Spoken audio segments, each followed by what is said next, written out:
What's up, YouTube? It's your boy Nash here. Welcome back to the channel. Now before we get started with this week's episode of WWE's Biggest Issue, excuse me, the road to 200 subs has now come to a close, and we're now on the road to 500 subs. Who knows? Maybe we might hit 500 subs by the end of the month, which is basically the end of the year. Only time will tell. But as I have said in previous videos, if this channel does get to 500 subs, I will open up this Korean LOB booster box in its entirety on the channel that I got from my partners at Collector Store. So be sure to check them out. Link and address will be in the description below. By checking them out, not only does it support them, it also supports the channel, and I would greatly appreciate it. On the hopes to potentially pull a Blue Eyes White Dragon, a Dark Magician, a Red Eyes Black Dragon, a piece of Exodia, Monster Reborn, Pot of Greed. The possibilities are out there. However, if this channel gets to 1,000 subs, I will open up this first edition Toon Chaos box in its entirety on the channel that I also got from my partners at Collector Store, on the hopes to potentially pull a collector's rare out of this set. But it wouldn't be the first time that I pulled a collector's rare, because I also pulled this. Freshly pulled out of my Genesis Impact box opening that I did a few months back is a collector's rare B Cup from the Underworld. Guys, guys, this card is absolutely beautiful as a collector's rare. Excuse me. The centering on the back is a bit off from top to bottom, but honestly, it really doesn't make much of a damn. I am going to be getting this card graded, but I never really came up with a good opportunity to do so. But with that being said,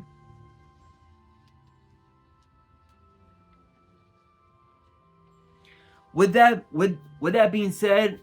you guys want to see those boxes get opened, maybe you guys want more episodes of WWE's Biggest Issue. Maybe you guys want more episodes of Yu-Gi-Oh's Biggest Issue, deck profiles, card discussions, WWE topic videos, or maybe, just maybe, you guys want some premium live event predictions and results. Well, if you guys want all of that and more, my channel is the place to be.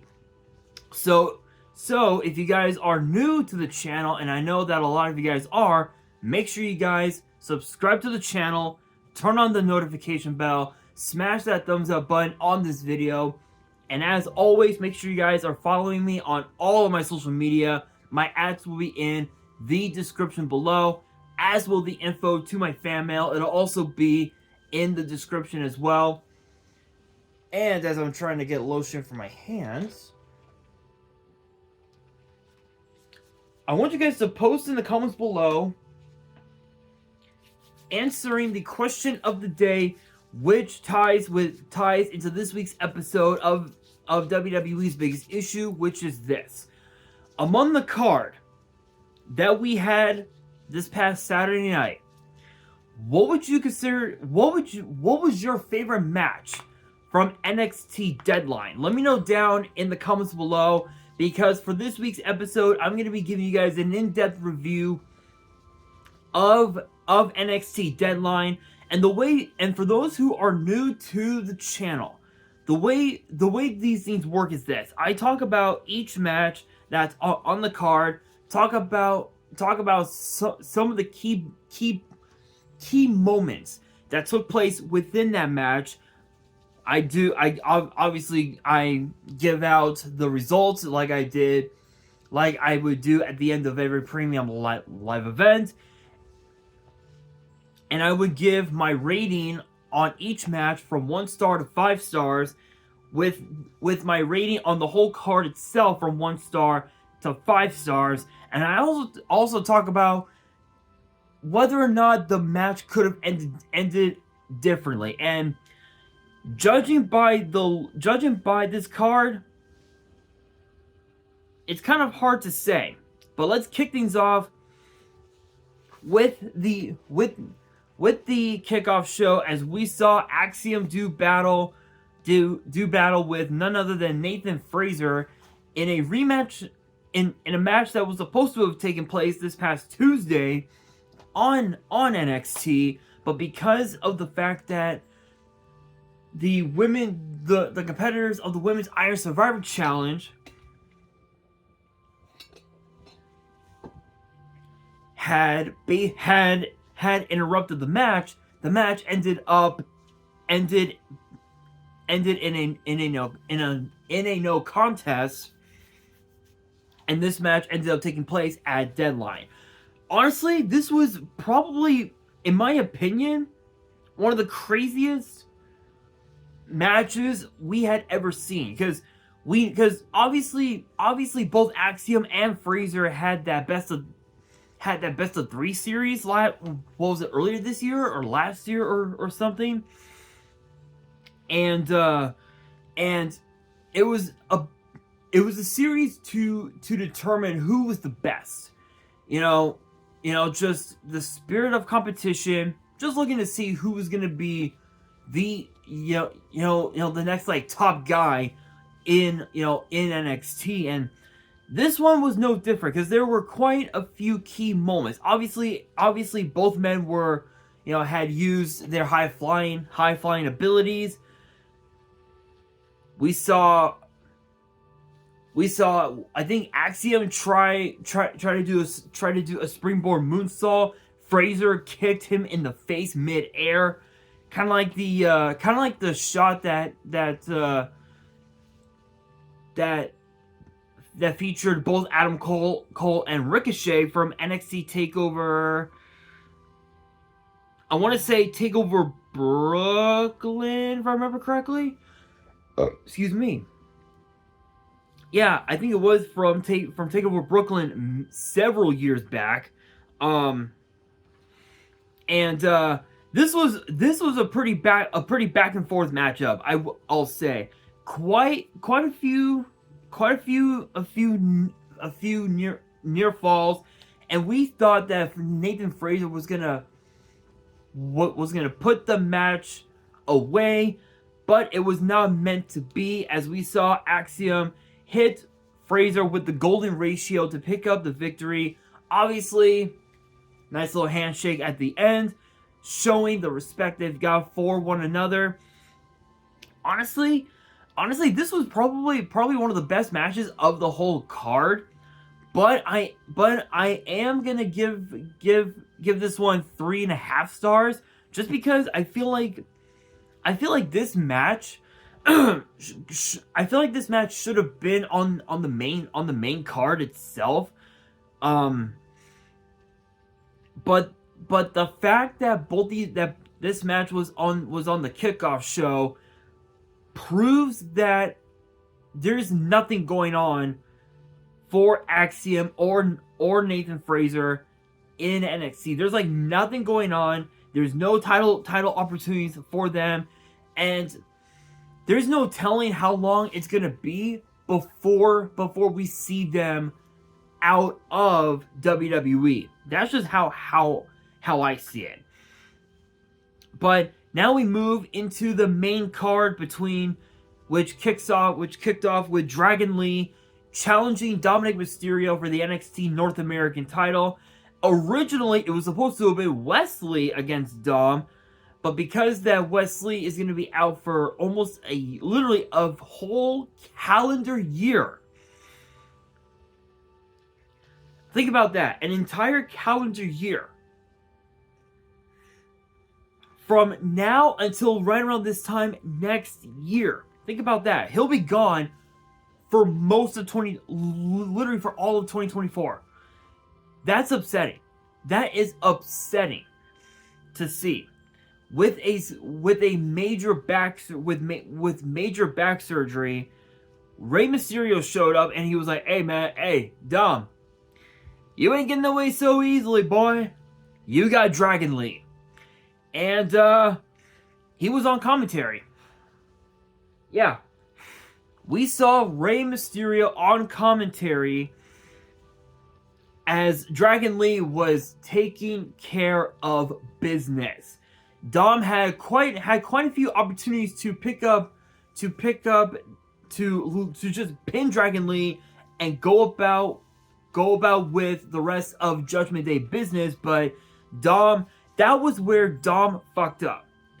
Because that one spot where he had pinned Dragon Lee and pulled him off of the mat, that was his biggest mistake. Because all Dom did was just literally just insulted his own father by doing the Eddie Guerrero shimmy, I believe is how it's pronounced.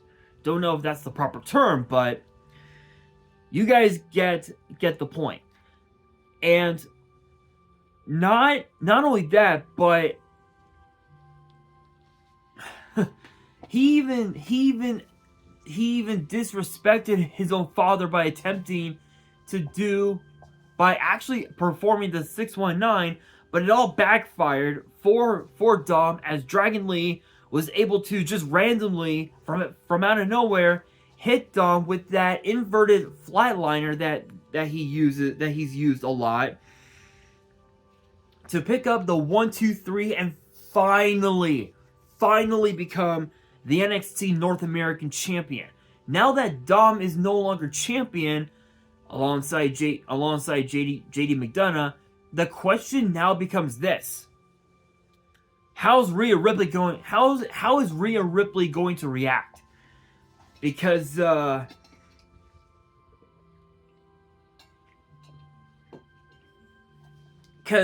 way I see it, we might end up seeing Dragon Lee defending the North American title tomorrow night on NXT, in which he's probably gonna get the Trick Williams rub. And what I mean by that is he's only gonna be champion for a few days, and he's gonna lose the title the next night on NXT. And Judgment Day is gonna ensure that. I'm sure that's what's probably going to happen, but there's also been a lot of rumors going around that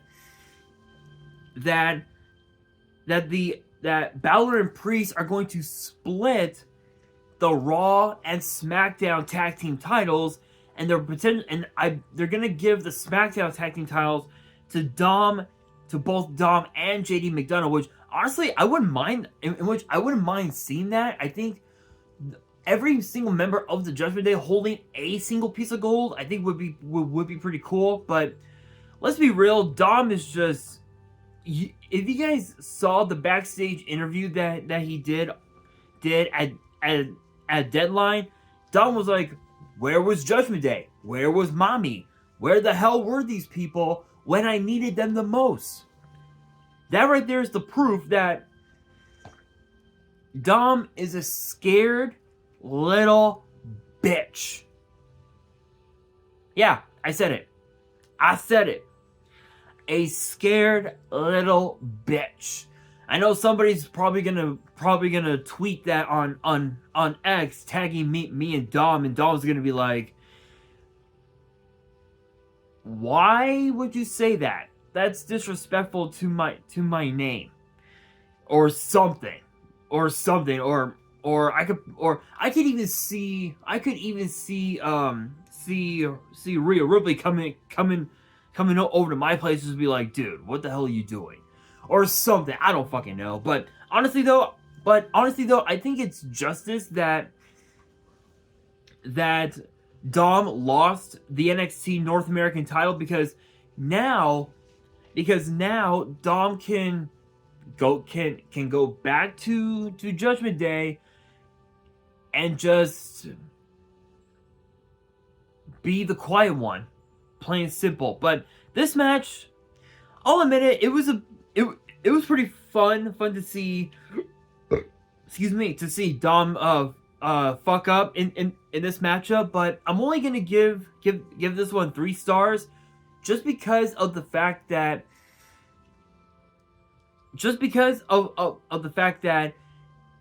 the question being, actually, before we even go to that, I want to go back to Axiom and Fraser for a second and talk about if that match could have ended differently. And to be quite honest, with how that match went on the kickoff show, it could have gone either way. That's all I'm saying about that. But as far as the North American title goes, had Dom not have made that mistake of lifting Dragon Lee's head from off the mat, Dom would have won. He would have won that match perfectly clean, and he would have proved all the haters wrong 100%. That's just how I see it. But now we've got the Women's Iron Survivor Challenge that featured Tiffany Stratton, Lash Legend, Blair Davenport, Kalani Jordan, and Fallon Henley. Fallon ended up winning the Last Chance Fatal 4-Way last week on NXT, which was incredible. But the rules of the Iron Survivor Challenge are plain and simple. The superstars who drew numbers 1 and 2 will start the match. Every 5 minutes, another superstar walks down the ramp and enters the match. This goes on until all five superstars have entered, and at any given time during the process of when superstars are entering the match, a pinfall, a submission, or a disqualification, and you get put into the penalty box for 90 seconds. Once the 90 seconds are up, you're allowed to re-enter the match, and the match goes on until the 25 minutes have expired. Whoever scored the most points at the end of the 25 minutes will not only become the Iron Survivor, but on the women's side will get a shot at the NXT Women's title at New Year's Evil. And on the men's side will receive a shot at the NXT title at New Year's Evil. And the order of entry for the women's match might just surprise you. Fallon Henley, Blair Davenport, Tiffany Stratton, Kalani Jordan, Lash Legend. That was the order of entry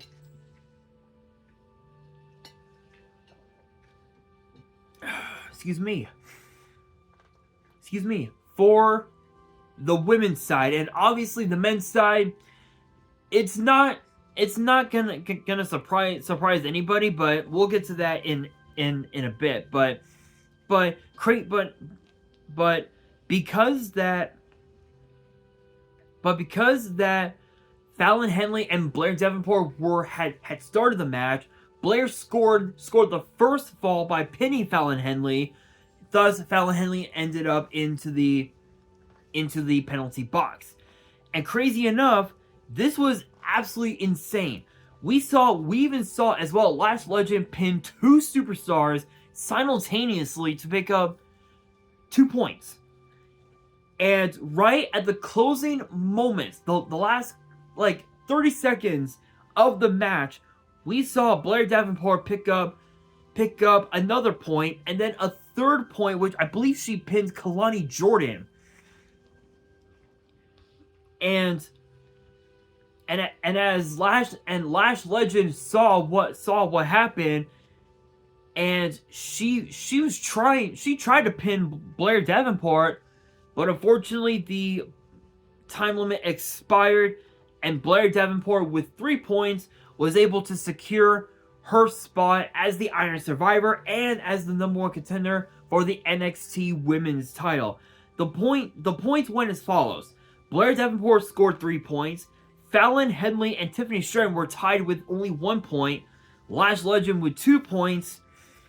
And sadly, Kalani Jordan didn't even score at all. Which proves that Kalani Jordan still has a lot to prove, to be honest. But now we know that Blair Davenport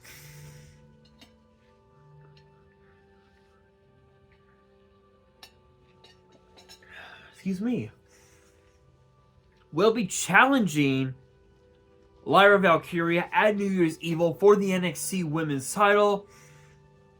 And Blair Davenport decided to cut a promo and Lyra came out holding up her title over her head, and guess who shows up? None other than Cora Jade. Yes, we haven't seen Cora Jade since the summer, where if I remember correctly, she lost to, who was it? Roxanne Perez, if I remember correctly. It's been a hot minute, but I'm gonna have to look back and see because I think I think it was Roxanne Perez. I don't remember. It's been a minute, but now we know that Cora Jade wants the NXT Women's title. Blair Davenport wants the NXT Women's title, and at this point, it's gonna end up becoming a triple threat at New Year's Evil, which honestly, that's what I'm hoping for. But at the same time, it may just end up becoming a fatal four-way if Becky Lynch gets involved and she wants her rematch for the title, which I don't think that's gonna end up being the case. We might end up seeing we may end up seeing Lash Legend getting involved because she scored more points than any of the other three women combined. So who knows? But the question is, could this match have ended differently? Yes, Lash Legend winning. That's just how I see it. Had Lash Legend have been a bit faster with her pinfall victories, I think it could have been Lash Legend versus Lyra Valkyria, but it wouldn't have mattered anyway because Cora Jade would have still would have returned either way, so it really wouldn't have made much of a damn. But this one, 4 stars easy. Just not gonna lie on it. 4 stars hands down. But next up is Carmelo Hayes versus Lexis King. Honestly, do I even have to say anything about this match? I mean, yeah, it's true that Lexis King, had gotten the upper hand over Carmelo Hayes throughout most of the match, but it was like the last couple minutes that made all the difference. As we saw Carmelo Hayes defeat Lexis King with nothing but net to pick up the victory. I'm just gonna be real. As big of a fan as I am of Carmelo Hayes, this was probably one of the worst matches he's ever had this entire year, and I'm only gonna give this one two and a half stars. Don't get me wrong.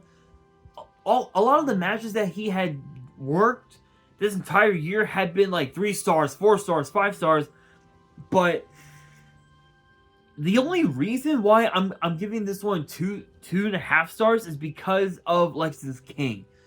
He's still new to NXT. He's still new to WWE, and this is his premium live event debut match, and he still has a lot to prove. And then he turns around and says, "Hey, I'm not the one that attacked Trick Williams. If he didn't do it, and if Melo says that he didn't do it, who did?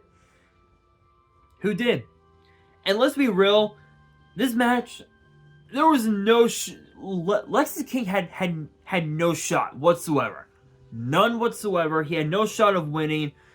I'm just being real on that. But now we know, breaking news, now we know that it'll be Carmelo Hayes who will face off against Grayson Waller in the first round of the NXT, not NXT, of the United States Championship Tournament. And that's going to be a bit of a crazy one, because their first encounter, Carmelo Hayes was the NXT North American Champion. Their second go around was at Spring Break-In earlier this year, and Carmelo Hayes was the NXT Champion. Yeah. Yeah, he was the NXT champion, and now this will be their third encounter. And let's be real, let's just keep it real. Carmelo Hayes is gonna end up making it past the first round, but whether or not he makes it past the second round will be interesting because he would have to deal with either Austin Theory or Kevin Owens, and Carmelo Hayes is gonna have one hell of a turn. Is gonna have one hell of a time on his hands, because if he gets past the second round, wait until the finals. Either Bobby Lashley or Santos Escobar. That is gonna be crazy, you guys. But huge congrats to Carmelo Hayes. I could definitely see him getting called up to the main roster at this stage right now. Excuse me, because he's already done everything that he said that he was gonna do. He said he was gonna win the men's NXT breakout tournament, and he did that. He said he was gonna become NXT North American champion, and he did that not once but twice. He said that he was gonna become NXT champion. He's been there, done that. Push him to the main roster and keep him as a babyface. Because don't get me wrong, he did amazing as a heel, especially with the North American title. But the NXT title, he did so well as a babyface. Why not? Let's fucking go. Why the hell not? You know? But now we move into the men's Iron Survivor Challenge that Carmelo Hayes was a part of last year. This year, the order of entry went as follows: Dijak, Josh Briggs, Tyler Bate, Trick Williams, and Braun Breaker. Here's the thing.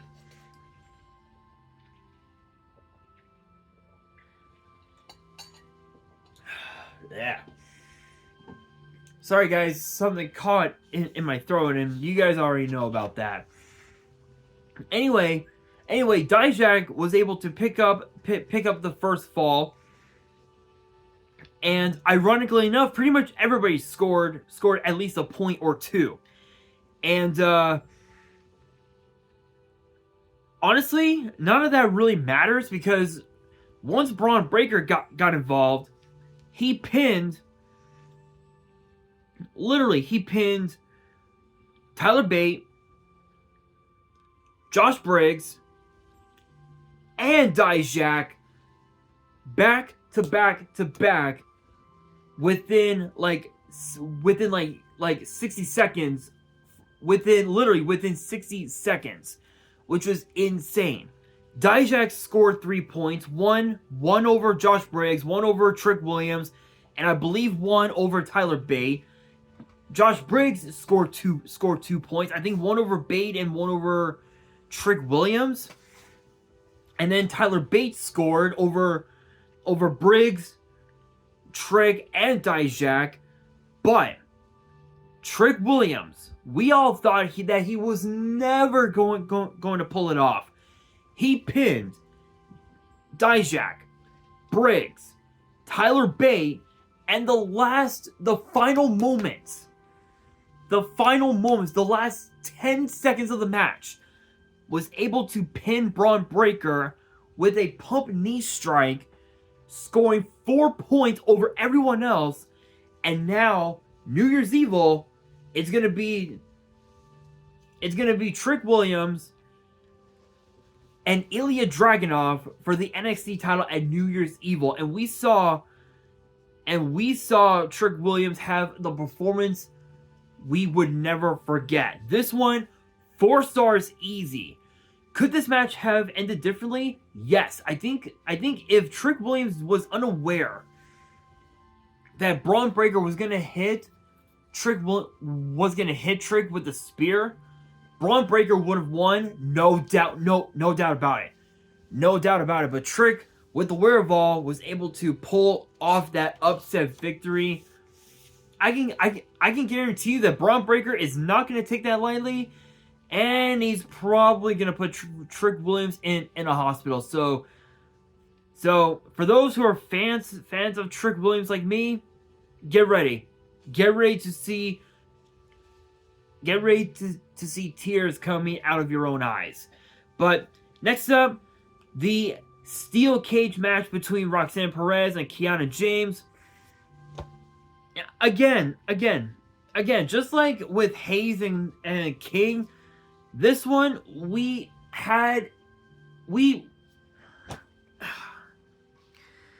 a very, very predictable outcome, as Kiana James, with the help of Izzy Dame, basically helped Kiana James pin Roxanne Perez with the move that she now calls the deal breaker inside the steel. Let's be real. If Roxanne Perez had someone in her corner, then it could have gone either way, and it would have ended with Roxanne Perez winning. But it just was not. It just wasn't meant to be. We knew that Kiana James had a trick up her sleeve. In fact, if I remember correctly, she even hit Pop Rocks on Roxanne Perez, which was actually Roxanne's very own finishing move. Funny enough, and yeah, this one 2 stars, 2 stars. Enough said. Could this match have ended differently? It's as I said, if Roxanne had someone in her corner, someone like Meiko Sanomura or someone, then yes, Roxanne Perez probably would have won, but nope, sadly not. But now we move into the NXT title between Ilya Dragunov and Baron Corbin. Let's be real, Corbin had so many title opportunities over the years in WWE, and the only title he ever won was the United States title, and that was it. He had won King of the Ring, he had won the Andre the Giant Battle Royal, and he's won Money in the Bank. Did he successfully cash in Money in the Bank? No, but it did catapult his career to becoming King of the Ring and having probably one of the craziest 2019s of all time. Literally crazy. But I will say this. I will say this. Baron Corbin had gave Dragunov everything. Deep Six, End of Days, literally just everything, including the kitchen sink. Putting Dragunov's ribs through the announce table, which what did Dragunov in. It literally did him in just nasty. And you would think that Corbin would have gained the upper hand by picking up the victory, but all Corbin did was just toy with Dragunov, and that was it. And that was Corbin's downfall, as we saw Dragunov hit not 1, not 2, but 3 H-bombs and a Torpedo Moscow to retain the NXT title. And we saw Trick Williams come out saying, "Hey, I'm next. But we even also saw Carmelo Hayes in the background as well. And now the question is, are we going to see a heel turn? Who knows? But this matchup, definitely 3.5 stars. I feel like if Corbin hadn't have continued to toy with Dragunov and was just all business, that match would have been an instant classic. No doubt about it. But because that Dragunov and Trick Williams have a healthy respect for one another, I can guarantee you that match at New Year's Evil is going to be an instant classic, no doubt about it. But could this match have ended differently? I mean, again, it's like I said, if Corbin was all business and didn't toy with Dragunov, maybe Corbin would have had a chance, but I don't think there was any shot that Corbin was going to become NXT champion. And now the question is, what's next for Corbin? What's next? There's no telling. There is no telling whatsoever. But overall, the card was pretty solid. Was pretty solid. Couple of really bad matches, but overall, pretty solid. Pretty solid. 3.5 stars. Easy. No doubt about it. But now as we move closer and closer to the end of 2023, now the question becomes this: who will be the champions of WWE by the end of 2023? Who knows? Who knows? Only time will tell. But that will do it for this week's episode of WWE's Biggest Issue. Hopefully, you guys enjoyed. If you guys did, make sure you guys smash that thumbs up button. If you guys are new to the channel and you guys want more episodes of WWE's Biggest Issue in the future, make sure you guys subscribe to the channel, turn on the notification bell, and follow me on all my social media. My ads will be in the description below, as will the info to my fan mail. It'll also be in the description as well. And on that, this is your boy Nash, signing out.